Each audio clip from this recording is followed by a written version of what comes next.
I'm trying to keep these reviews brief, so check the video description for more information. It all started here, June 23rd, 1991, the initial release date of Sonic the Hedgehog on the Sega Genesis / Mega Drive. This is the first game of the entire series, and as such we see unique standards and ideas, many of which would be significantly improved or removed entirely from future releases.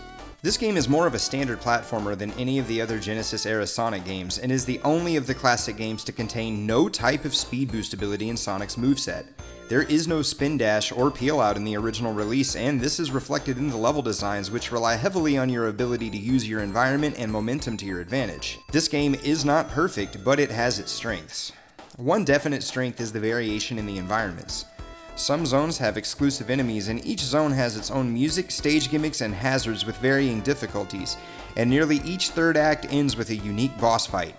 No zones blend together here, which is ultimately good, but in a weird way lends itself to one of the issues with the game. It is not cohesive whatsoever, and the pacing is terrible. One of Sonic's main characteristics and selling points is speed, but only about half of this game commits to it. The sequence of Green Hill into Marble into Spring Yard into Labyrinth is really jarring, as is the third act of Scrap Brain being another Labyrinth zone. I think I get the intention here. The game leads you to think you're about to confront Robotnik as you have during Act 3 of every other zone, just to get the rug ripped out from under you, and you're introduced to a final platforming gauntlet. This should be fun, but it's so boring and slow, especially considering Scrap Brain was so chaotic for 2 acts, and all of a sudden, you're dropped into an even longer and slower Labyrinth zone, which, to my understanding, is unanimously agreed upon as one of the worst classic Sonic zones.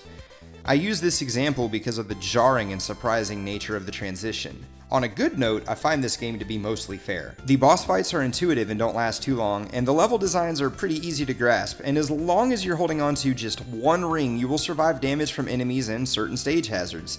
There are also shields that protect you and your ring count from one hit, and a temporary invincibility pickup that grants you immunity from basically anything besides drowning, being crushed, or falling into a bottomless pit. None of the game's protections will save you from those things, or the bugs or weird hit detection. As I said, this game is not perfect. Another thing I don't love is having 3 acts per zone. The levels aren't terribly long, but by the third act I'm over it, even with the understanding that 6 zones would be entirely underwhelming if we only had one full zone followed by a shorter version and a boss fight. Imagine if Sonic 2 only had 6 zones, and only one chance in each zone to collect the Chaos Emerald. For this game, and Sonic CD, I would take this 3-act structure over something shorter, but I'm glad the vast majority of future games would move away from this.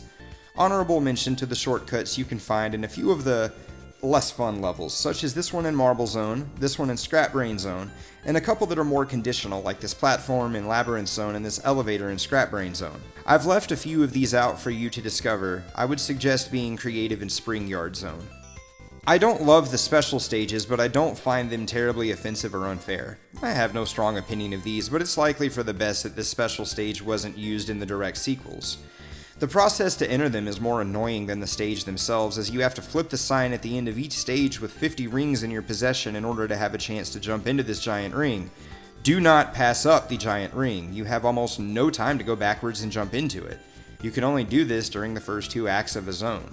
It's also important to mention that there is no supersonic reward in this game if you do collect the emeralds.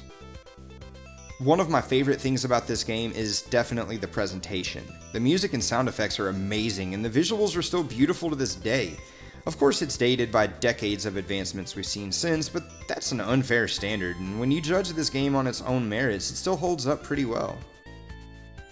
Is it the best classic Sonic? Not in my opinion. Is it my favorite? No. But it's still a good game and still worth playing, and it's very inexpensive and easy to obtain.